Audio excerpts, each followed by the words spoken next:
अस्सलाम वालेकुम, क्या हाल है सबका। उम्मीद है कि आप सब ठीक होंगे, खैरियत से होंगे। तो पहला नेम है निहाल, इस नाम का मतलब है मुबारक।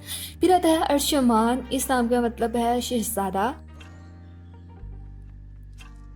शवेज, इसका मतलब नोबल। एंड एक और भी है अमीरजादा। जिब्रान, गरीबों की मदद करने वाला। आशिर, इसका मतलब है हिकमत वाला। वहाब, मजहर, यानी कि इस नेम का मतलब मजहर है। ज़रून, बहुत ही खूबसूरत नेम है और इसका मतलब है मुसाफिर। हैदर, शेर।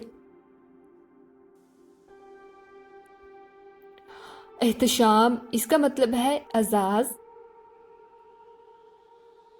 फिजान, इस नाम का मतलब है एहसन। सकलैन, इस नाम का मतलब है दुनिया और आखरत। खिजर, इसका मतलब है सब्ज़। मआज, जैसे कि आप सब जानते हैं, मआज एक सहाबी का नाम था और बहुत खूबसूरत नाम है ये। जुनैर, इसका मतलब है रज़ा। शमीर, इस नाम का मतलब है खूबसूरती।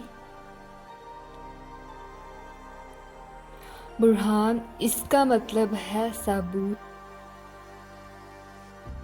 बलाज, इसका मतलब है चमकदार।